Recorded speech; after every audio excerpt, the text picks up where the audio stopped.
राधे राधे। हरे कृष्ण, हर हर महादेव। आप सभी का दिन शुभ हो। आज सुनिए सावन मास महात्म्य का 15वां अध्याय। आज दिनांक है 13 अगस्त और दिन है गुरुवार, और आज श्रावण मास के शुक्ल पक्ष की प्रतिपदा तिथि रात 8:41 पर समाप्त होगी। आज ब्रह्म मुहूर्त सुबह 4:30 पर से 5:18 तक रहेगा। सूर्योदय होगा सुबह 6:06 पर और सूर्यास्त शाम 6:57 पर होगा। आश्लेषा नक्षत्र आज सुबह 6:06 तक रहेगा। बाद में महा नक्षत्र प्रारंभ होगा। वर्यान योग दोपहर 12:15 तक, और इसके बाद में परिघा योग प्रारंभ होगा और राहु काल दोपहर 1:30 बजे से 3 बजे तक रहेगा। अब सुनिए श्रावण मास महात्म्य का 15वां अध्याय। भगवान बोले, हे सनत कुमार, अब मैं शीतला सप्तमी व्रत को कहूंगा। श्रावण मास में शुक्ल पक्ष की सप्तमी तिथि यह व्रत करना चाहिए। सबसे पहले दीवार पर एक वापिका आकार बनाकर अशरीरी संज्ञक दिव्य रूप वाले 7 जल देवताओं, 2 बालकों से युक्त पुरुष संज्ञक नारी, एक घोड़ा, एक वृषभ और नर वाहन सहित एक पालकी भी उस पर बना दे। इसके बाद 16 उपचारों से 7 जल देवताओं की पूजा होनी चाहिए। इस व्रत के विधान में ककड़ी और का नैवेद्य अर्पण करना ही। इसके बाद नैवेद्य के पदार्थों में से ब्राह्मण को वायन देना चाहिए। इस तरह 7 वर्ष तक इस व्रत को करने के बाद उद्यापन करना चाहिए। इस व्रत में प्रत्येक वर्ष 7 को भोजन कराना चाहिए। जल देवताओं की प्रतिमाएं एक स्वर्ण पात्र में रखकर बालकों सहित एक दिन पहले सायंकाल में भक्ति पूर्वक उनकी पूजा करनी चाहिए। प्रातः काल पहले ग्रह होम करके देवताओं के निमित्त यानी खीर से होम करना चाहिए। जिसने पहले इस व्रत को किया और उसे जो फल प्राप्त हुआ उसे अब आप सुने। सौराष्ट्र देश में शोभन नामक एक नगर था। उसमें सभी धर्मों के प्रति निष्ठा रखने वाला एक साहूकार रहता था। उसने जल रहित एक अत्यंत निर्जन वन में बहुत पैसा खर्च करके शुभ तथा मनोहर सीढ़ियों से युक्त पशुओं को जल पिलाने के लिए सरलता से उतरने चढ़ने योग्य दृढ़ से बंधी हुई तथा लंबे समय तक टिकने वाली एक बावली बनवाई। उस बावली के चारों ओर थके हुए राहगीरों के विश्राम के लिए अनेक प्रकार के वृक्षों से शोभायमान एक बाग भी लगवाया, लेकिन वो बावली सूखी ही रह गई। उसमें एक बूंद पानी नहीं आया। साहूकार सोचने लगा कि मेरा तो प्रयास व्यर्थ हो गया, व्यर्थ ही मैंने धन खर्च किया। इसी चिंता में विचार करता हुआ वह साहूकार रात को सो गया। तब रात्रि में उसके स्वप्न में जल देवता आए और उन्होंने कहा, हे धनत, जल के आने का उपाय तुम सुनो। यदि तुम लोगों के लिए आदर पूर्वक अपने पुत्र की बलि दे दो तो उसी समय तुम्हारी ये बावली जल से भर जाएगी। ये सपना देख साहूकार ने सुबह अपने पुत्र को बताया। उसके पुत्र का नाम द्रवण था और वह भी धर्म कर्म में आस्था रखने वाला था। वह कहने, आप मुझ जैसे पुत्र के पिता हैं। ये धर्म का कार्य है, इसमें आपको ज्यादा विचार ही नहीं करना चाहिए। ये धर्म ही है जो स्थिर रहेगा, और पुत्र आदि तो सब नश्वर है। अल्प मूल्य से महान वस्तु प्राप्त हो रही है, अतः यह क्रय अति दुर्लभ है। इसमें लाभ ही लाभ है। शीतांशु और चंडांशु ये मेरे 2 पुत्र हैं। इनमें शीतांशु नामक जो ज्येष्ठ पुत्र है उसकी बलि बिना कुछ विचार किए आप दे दें, लेकिन पिताजी घर की को यह रहस्य कभी पता नहीं चलना चाहिए। उसका उपाय यह है कि इस समय मेरी पत्नी गर्भ से है और उसका प्रसव काल भी निकट है, जिसके लिए वह अपने पिता के घर जाने वाली है। छोटा पुत्र भी उसके साथ जाएगा।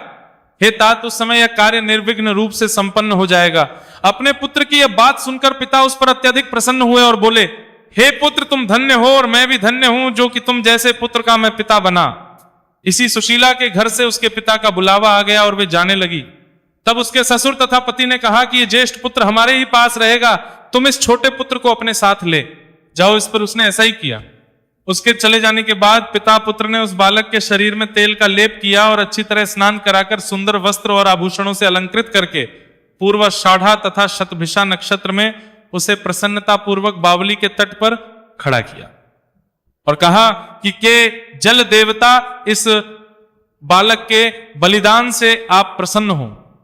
उसी समय देखते ही देखते वह बावली अमृतुल्य जल से भर गई और वे दोनों पिता पुत्र शोक और हर्ष से युक्त होकर घर की ओर चले गए। उधर सुशीला ने अपने घर में तीसरे पुत्र को जन्म दिया और 3 महीने बीतने के बाद वो अपने घर जाने के लिए निकल पड़ी। मार्ग में आते समय वो बावली के पास पहुंची और उस बावली जल से भरा हुआ देखा तो वो बहुत ही आश्चर्य में पड़ गई। उसने उस बावली में स्नान किया और कहने लगी कि मेरे ससुर का परिश्रम और धन का व्यय सफल हुआ। उस दिन श्रावण मास के शुक्ल पक्ष की सप्तमी तिथि थी। और सुशीला ने शीतला सप्तमी नामक शुभ व्रत रखा हुआ था। उसने वहीं पर चावल पकाए और दही भी ले आई। उसके बाद जल देवताओं का विधिवत पूजन करके दही भात तथा ककड़ी फल का अर्पण किया तथा ब्राह्मणों को वायन देकर साथ के लोगों के साथ मिलकर उसी नैवेद्य अन्न का भोजन किया। उस स्थान से सुशीला का गांव 1 योजन की दूरी पर स्थित था। कुछ समय बाद वह सुंदर पालकी में बैठकर अपने दोनों पुत्रों के साथ वहां से चल पड़ी। तब वे जल देवता कहने लगे कि हमें इसका पुत्र जीवित करके इसे वापस करना चाहिए, क्योंकि इसने हमारा व्रत किया है। साथ ही यह बुद्धि रखने वाली स्त्री भी है। इस व्रत के प्रभाव से हमें इसे नूतन पुत्र देना चाहिए। पहले उत्पन्न पुत्र को यदि हम ग्रहण किए रह गए तब हमारी प्रसन्नता का फल ही क्या। आपस में ऐसा कहकर उन दयालु जल देवताओं ने बावली में से उसके पुत्र को बाहर निकालकर माता को दिखा दिया और उसे विदा किया। बाहर निकलकर वह पुत्र मां मां पुकारता हुआ अपनी मां के पीछे दौड़ पड़ा। अपने पुत्र का शब्द सुनकर उसने पीछे मुड़कर देखा तो वहां अपने पुत्र को देखकर वह मन ही मन बहुत उसे अपनी गोद में बिठाकर उसने उसका माथा सूंघा, किंतु यह डर जाएगा। इस विचार से उसने अपने पुत्र से कुछ भी नहीं पूछा। वह मन ही मन में सोचने लगी कि यदि इसे चोर उठा लाए तो फिर यह आभूषणों से युक्त कैसे हो सकता है, और अगर इसे पिशाचों ने पकड़ लिया था तो दोबारा क्यों छोड़ दिया। घर में संबंधी जन तो चिंता के समुद्र में डूबे हुए होंगे। इसी प्रकार सुशीला सोच विचार करती हुई नगर के द्वार पर आ गई। तब सब लोग कहने सुशीला आई है। अब तो यह सुनकर घर में पिता पुत्र अत्यंत चिंता में पड़ गए कि वह ना जाने क्या कहेगी और उसके पुत्र के बारे में हम क्या उत्तर देंगे। इसी बीच वह तीनों पुत्रों के साथ आ गई। तब ज्येष्ठ बालक को भी साथ में देखकर सुशीला के पति तथा ससुर घोर आश्चर्य में पड़ गए, साथ ही बहुत आनंदित भी हुए। वे कहने लगे, हे सुचिस्मते, तुमने कौन सा पुण्य कर्म तारतक समझ बंधाए किया अथवा व्रत किया। हे भामिनी, तुम हो धन्य हो और तुम पुण्यवती हो। इस शिशु को मरे हुए तो 2 माह बीत चुके हैं और तुमने इसे फिर से प्राप्त कर लिया और वह बावली भी जल से परिपूर्ण है। तुम एक पुत्र के साथ अपने पिता के घर गई थी, लेकिन वापस तीनों पुत्रों के साथ आई हो। हे शुभरु, तुमने तो कुल का उद्धार कर दिया। हे शुभानने, मैं तुम्हारी कितनी प्रशंसा करूं। इस प्रकार ससुर ने उसकी प्रशंसा की, पथ ने उसे प्रेम पूर्वक देखा और सास ने भी उसे आनंदित किया। उसके बाद उसने मार्ग के पुण्य का समस्त वृतांत कह सुनाया। अंत में उन सभी ने मनोवांछित सुखों का उपभोग करके बहुत आनंद प्राप्त किया। भगवान कहते हैं, हे वत्स, मैंने इस शीतला सप्तमी व्रत को आपसे कह दिया है। इस व्रत में दधी, औधन, शीतल, ककड़ी का फल, शीतल और बावली का जल भी शीतल होता है तथा इसके देवता शीतल होते हैं। अतः शीतला सप्तमी का व्रत करने वाले तीनों प्रकार के तापों के संताप से शीतल हो जाते हैं। इसी कारण से यह सप्तमी शीतला सप्तमी इस यथार्थ नाम वाली है। इस प्रकार सावन मास महात्म्य का आज का अध्याय पूर्ण हुआ। अब सुनिए, नागेश्वर ज्योतिर्लिंग की कथा सूत जी कहते हैं, ब्राह्मणों, अब मैं परमात्मा शिव के नागेश नामक परम उत्तम ज्योतिर्लिंग के आविर्भाव का सुनाऊंगा। दारुका नाम से प्रसिद्ध कोई राक्षसी थी जो देवी पार्वती के वरदान से सदा घमंड में भरी रहती थी। अत्यंत बलवान राक्षस दारुक उसका पति था। उसने बहुत से राक्षसों को साथ लेकर वहां सत्पुरुषों का संहार मचा रखा था। वह लोगों के यज्ञ और धर्म का नाश करता फिरता था। पश्चिम समुद्र के तट पर उसका एक वन था जो संपूर्ण समृद्धियों से भरा रहता था। उस वन का सब ओर से 16 योजन था। दारुका अपने विलास के लिए जहां जाती थी वहीं भूमि वृक्ष तथा अन्य सब उपकरणों से युक्त वह वन भी चला जाता था। देवी पार्वती ने उस वन की देखरेख का भार दारुका को सौंप दिया था। दारुका अपने पति के साथ इच्छानुसार उसमें विचरण करती थी। राक्षस दारुक अपनी पत्नी दारुका के साथ वहां रहकर सबको देता था। उससे पीड़ित हुई प्रजा ने महर्षि औरव की शरण में जाकर उनको अपना दुख सुनाया और उन्हें शरणागतों की रक्षा के लिए राक्षसों को यह श्राप दे दिया कि यह राक्षस यदि पृथ्वी पर प्राणियों की हिंसा या यज्ञों का विध्वंस करेंगे तो उसी समय अपने प्राणों से हाथ धो बैठेंगे। देवताओं ने जब यह बात सुनी तब उन्होंने दुराचारी राक्षसों पर चढ़ाई कर राक्षस घबरा गए। यदि वे लड़ाई में देवताओं को मारते तो मुनि के श्राप से स्वयं मर जाते हैं, और अगर नहीं मारते तो पराजित होकर भूखों मर जाते हैं। उस अवस्था में राक्षसी दारुका ने कहा कि भवानी के वरदान से मैं इस सारे वन को जहां चाहूं ले जा सकती हूं। ऐसा कहकर वह समस्त वन को ज्यों का त्यों ले जाकर समुद्र में जा बसी। राक्षस लोग पृथ्वी पर ना रहकर जल में निर्भय रहने लगे और वहां प्राणियों पीड़ा देने लगे। एक बार बहुत सी नावें उधर आ निकली जो मनुष्यों से भरी थी। राक्षसों ने उनमें बैठे हुए सभी लोगों को पकड़ लिया और बेड़ियों से बांधकर कारागार में डाल दिया। वे उन्हें बारंबार धमकियां देने लगे। उनमें सुप्रिय नाम से प्रसिद्ध एक वैश्य था जो उस स्थल का सरदार था। वह बड़ा सदाचारी, भस्म रुद्राक्षधारी और भगवान शिव का परम भक्त था। सुप्रिय जी की पूजा किए बिना भोजन नहीं करता था। वह स्वयं तो शंकर जी का पूजन करता ही था, बहुत से साथियों को भी उसने शिव जी की पूजा सिखाती थी। फिर सभी लोग ओम नमः शिवाय मंत्र का जप और शंकर जी का ध्यान करने लगे। सुप्रिय को भगवान शिव का दर्शन भी होता था। दारुक राक्षस को जब इस बात का पता लगा तब उसने आकर सुप्रिय को धमकाया। उसके साथ ही सुप्रिय को मारने दौड़े उन राक्षसों को आया देख सुप्रिय के नेत्र भय से कातर हो गए। वह बड़े प्रेम से शिव जी का चिंतन और उनके नामों का जप करने लगा। वहस्पति ने कहा, देवेश्वर शंकर मेरी रक्षा कीजिए, कल्याणकारी त्रिलोकीनाथ है, दुष्ट हंता भक्त वत्सल शिव जी, हमें इस दुष्ट से बचाइए देव। अब आप ही मेरे सर्वस्व हैं प्रभु, मैं आपका हूं, आपके अधीन हूं और आप ही सदा मेरे जीवन एवं प्राण हैं। सूत जी कहते हैं, सुप्रिय के इस प्रकार प्रार्थना करने पर भगवान शंकर एक विवर से निकल पड़े। उनके साथ ही 4 दरवाजों का एक उत्तम मंदिर भी प्रकट हो गया। उसके मध्य भाग में अद्भुत ज्योतिर्लिंग में शिवलिंग प्रकाशित हो रहा था। उसके साथ शिव परिवार के सब लोग विद्यमान थे। सुप्रिय ने उनका दर्शन करके पूजन किया। पूजित होने भगवान शंभु ने प्रसन्न हो स्वयं लेकर मुख्य राक्षसों, उनके सारे उपकरणों और सेवकों को भी तत्काल ही नष्ट कर दिया। और उन दुष्ट हंता शंकर जी ने अपने भक्त सुप्रिय की रक्षा की। तत्पश्चात अद्भुत लीला करने वाले और लीला से ही शरीर धारण करने वाले शंभु ने उस वन को यह वर दिया कि आज से इस वन में सदा ब्राह्मण, क्षत्रिय, वु और शूद्र इन 4 वर्णों के धर्मों का ही पालन हो। यहां श्रेष्ठ मुनि निवास करें और तमोगुणी राक्षस इसमें कभी ना रहें। शिव धर्म के उपदेशक, प्रचारक और प्रवर्तक लोग इसमें निवास करें।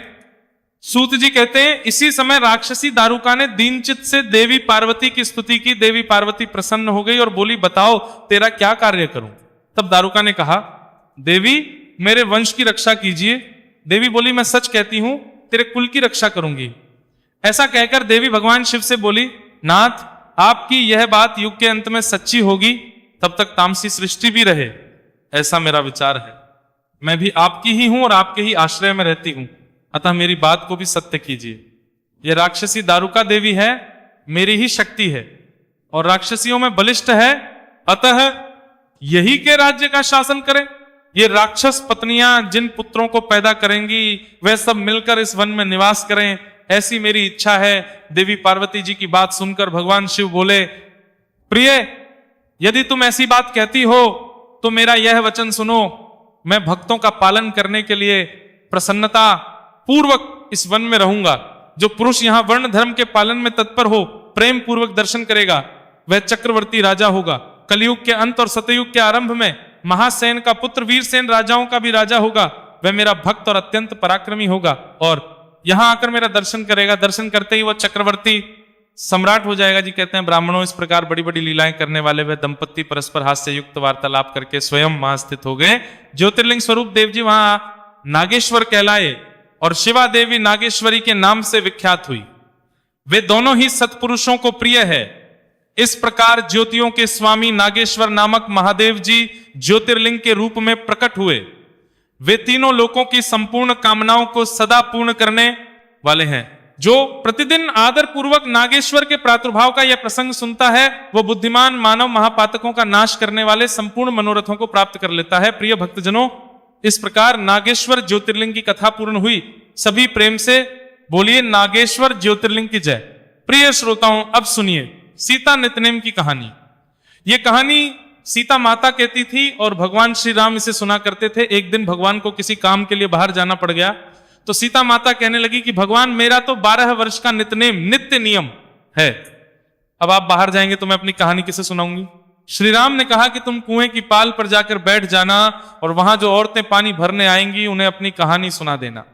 सीता माता कुएं की पाल पर जाकर बैठ जाती है। एक स्त्री आई, उसने रेशम की जरी की साड़ी पहन रखी थी और सोने का घड़ा ले रखा था। सीता माता उसे देख कहती है कि बहन मेरा 12 वर्ष का नितनेम सुन लो। पर वह स्त्री बोली कि मैं तुम्हारा नितनेम सुनूंगी तो मुझे घर जाने में देर हो जाएगी और मेरी सास मुझसे लड़ेगी। उसने कहानी नहीं सुनी और चली गई। उसकी रेशम जरी की साड़ी फट गई, सोने का घड़ा मिट्टी के घड़े में बदल गया। सास ने देखा तो पूछा कि ये किसका दोष अपने सिर लेकर आ गई। बहू ने कहा कि कुएं पर एक औरत बैठी थी, उसने कहानी सुनने के लिए कहा, लेकिन मैंने सुनी नहीं, जिसका यह फल मिला। बहू की बात सुनकर अगले दिन वही साड़ी और घड़ा लेकर सास कुएं की पाल पर गई। सास को वही माता सीता बैठी मिली तो माता सीता ने कहा कि बहन मेरी कहानी सुन लीजिए। सास बोली कि एक बार छोड़, मैं तो 4 बार कहानी सुन लूंगी। राम आए, लक्ष्मण आए, देश के पुजारी आए, नितनेम का नेम लाए, आओ राम बैठो राम तपी रसोई जियो राम, माखन मिश्री खाओ, राम दूध बताशा पियो, राम सूत के पलका मोठो राम, शाल दुशाला पोठो राम, शाल दुशाला ओढ़ो राम। जब बोलूं जब राम ही राम, राम संवारे सबके काम खाली, घर भंडार भरेंगे सबका बेड़ा पार करेंगे, श्री राम जय जय राम। सास बोली कि बहन कहानी तो बहुत अच्छी लगी। कहानी सुनकर सास घर चली गई और उसकी साड़ी फिर से रेशम जरी की बन गई। मिट्टी का घड़ा फिर सोने के घड़े में बदल गया। बहू कहने लगी सासू मां आपने ये सब कैसे किया? सास ने कहा कि बहू तू दोष लगा के आई थी और मैं अब दोष उतार कर आ रही हूं। बहू ने फिर पूछा कि वह कुएं वाली स्त्री कौन है? सास बोली कि वे सीता माता थी, वे पुराने से नया कर देती हैं, खाली घर में भंडार भर देती हैं, वे लक्ष्मी जी का वास घर में कर देती हैं, आदमी की जो भी इच्छा हो उसे पूरा कर देती हैं। बहू बोली कि सी कहानी मुझे भी सुना दो। सास बोली कि ठीक है तुम भी सुनो। और सास ने कहानी शुरू की। राम आए, लक्ष्मण आए, देश के पुजारी आए, नितनेम का नेम लाए, आओ राम बैठो राम तपी रसोई जियो राम, माखन मिश्री खाओ राम दूध बताशा पियो, राम सूत के पलका मोठो राम, शाल दुशाला पोठो राम, शाल दुशाला ओढ़ो राम। जब बोलूं जब राम ही राम, राम संवारे सबके काम खाली, घर भंडार भरेंगे सबका बेड़ा पार करेंगे, श्री राम जय जय राम। कहानी सुनकर बहू बोली कि कहानी तो बहुत अच्छी है। सास ने कहा कि ठीक है इस कहानी को रोज कहा करेंगे। अब सास बहू रोज सवेरे उठती, नहाती धोती और पूजा करने के बाद नितनेम की सीता की कहानी कहती।